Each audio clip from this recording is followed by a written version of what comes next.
So the bad news is 13 months of pain. But the good news is it gets better year. 26, 27 is better. 28 is better. 29 is better. 30 is better. Okay, so if the next 13 months of pain, yep, that's the best time to buy. It's the best time to buy if you know what you're doing. Yeah. You know what you're doing. All right, what's happening, Michael? What's up, everybody that's listening? Today, we're going to be asking Michael some questions. He's been in the business for so long. He knows kind of what's happening in this market, or at least his opinion about what's going to be happening this next first quarter, what we're ending off with in 2024, and what to expect here in the next 12 months or so. And I'm excited for this conversation because we haven't talked in a little bit. And yeah, let's get into it. So, Michael, what's up? What's happening?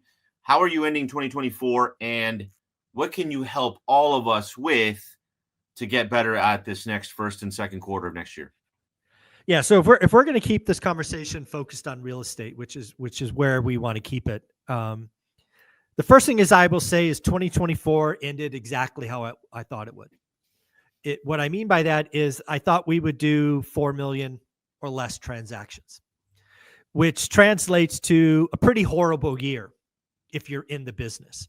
Now, again, there'll be some killers out there that made good money, but in reality, when you look at the business of real estate, it was a horrible year on a transaction level, and that led to, frankly, a lot of people quitting. I don't have any good news about 25, but I have great news about 26. Really? Okay. So I believe 2025 is going to be a lot like 1982. Now, folks, if you haven't done this already, I don't know what you're doing.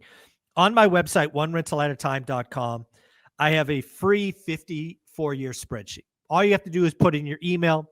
You give me the email, I email you the file. It's that easy. But I spent a lot of time in the last 2 or 3 weeks studying 1978 to 1982.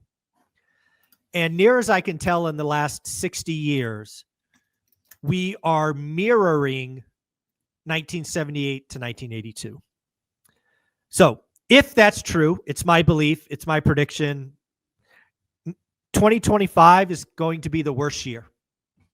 Really? Because again, it's 1978 to 79 down, 79 to 80 down, 80 to 81 down, 80 to 82 down, but the bottom. And then from 82 to 83, the market went up 26% in transactions. In transactions, meaning either value dropped or it increased or the interest rate decreased so people could buy. Rates. It was all rates driven. Right? All rates. Okay. Yeah. So for 2025, I first believe rates are going to be higher for longer.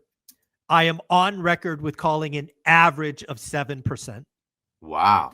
I believe that is going to lead to the cycle low in transactions, something below 4 million.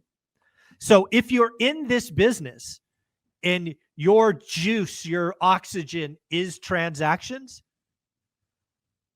implement an overhead and a cost structure that can survive a year that's maybe 10% worse than this year. Damn, 10% worse? Again, I just want people to be protected. Right? Okay. Now, I expect people that watch us to actually do quite well because, again, we are creative financing. We're going off market, right? So I'm trying to talk to the bigger market of real estate, right? If you're investing in marketing and off market and you have billboards and TV ads, you're going to have plenty of people to work with. But I want to talk to the bigger audience.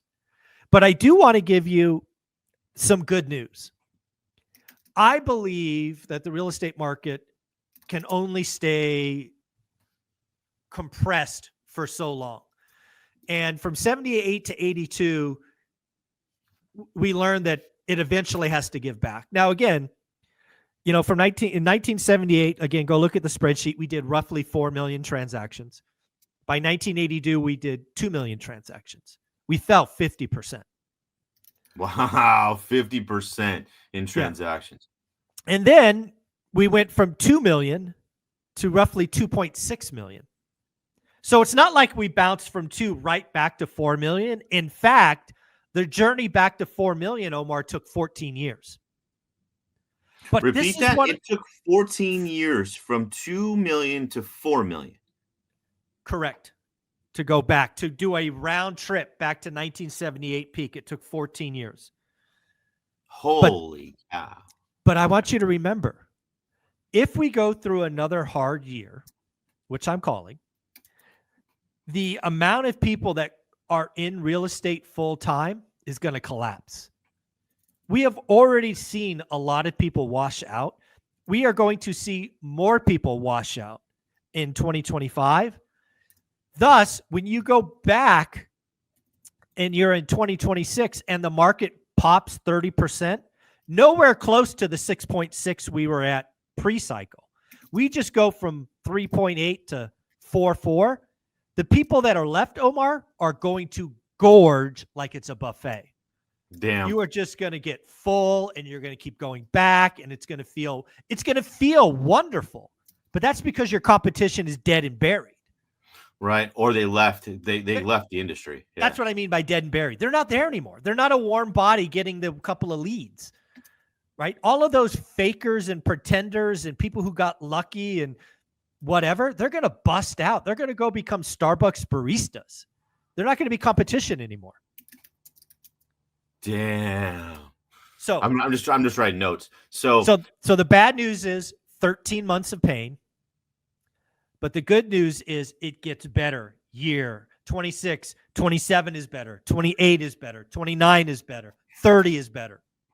Okay, so if the next 13 months of pain, yep, that's the best time to buy.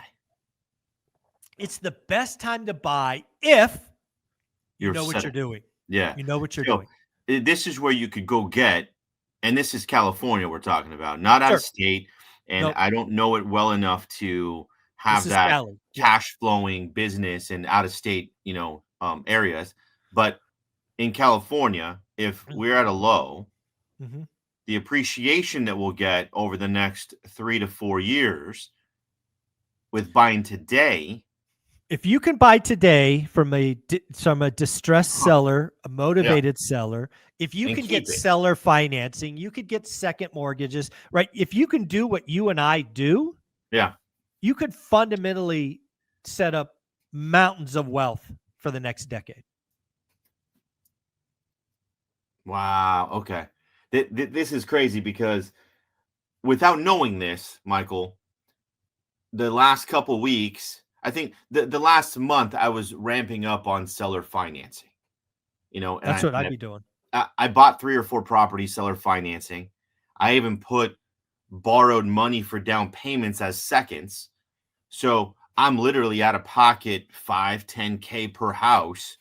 I think there's 3 or 4 of them.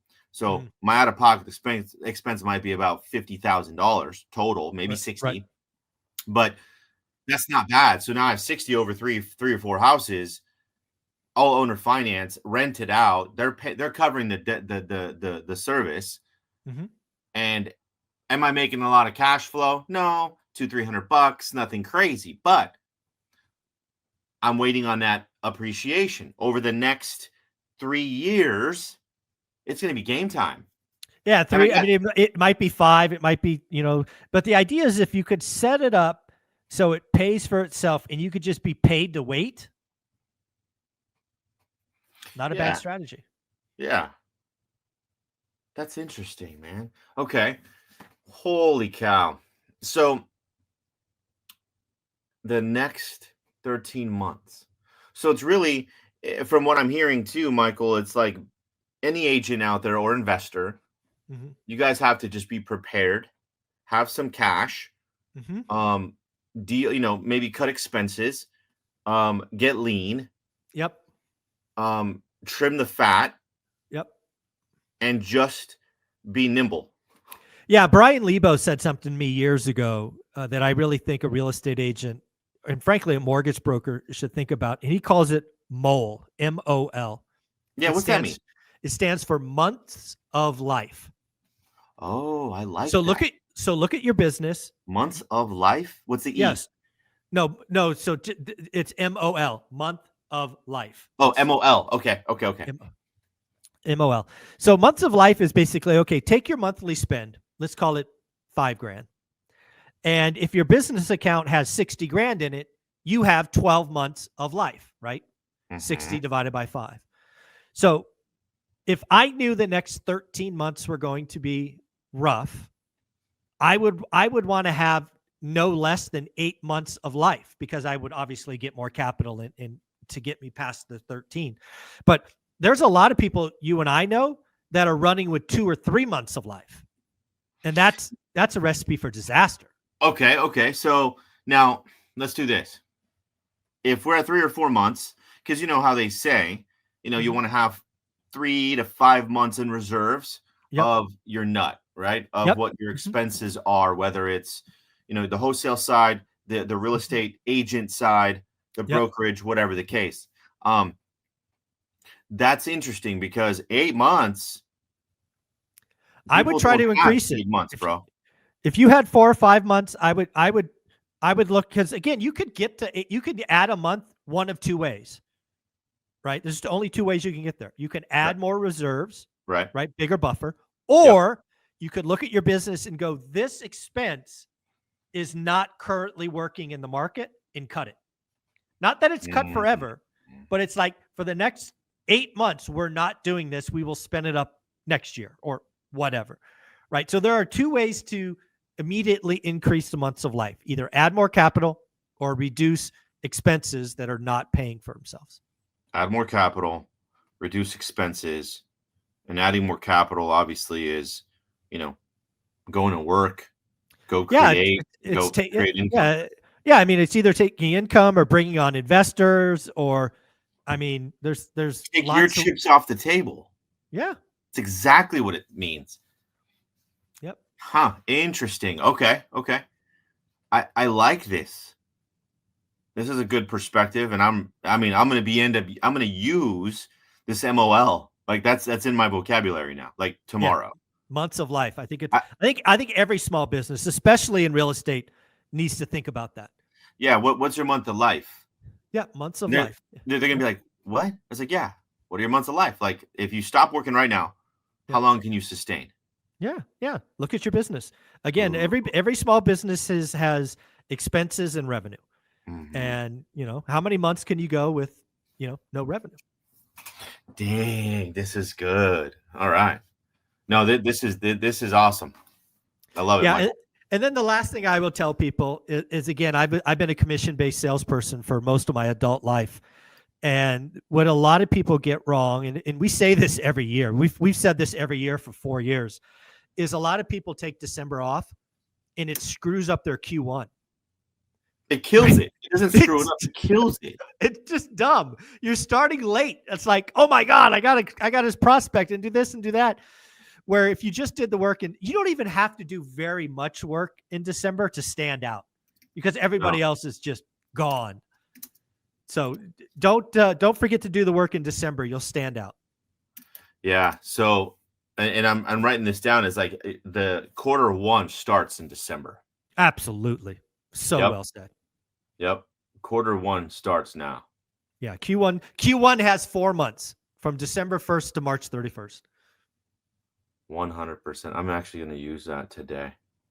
Dang. Both of these things. These are great nuggets. Michael, this is awesome. Thank you for sharing that. Awesome. That knowledge about all this, and I hope everyone's listening. Hope they're writing it down. Hope you can pause it, write it down, hit play again, and then go back to it a few times, because that was gold. Appreciate that, Michael. I appreciate you. Well, folks, you can always follow Omar on Instagram @InvestWithOmar. He is the high desert expert out there for you. Runs a great team, now living in Orange County. He's just a big baller like that. Omar, have a great week. You too. Thanks, Michael. Thank you.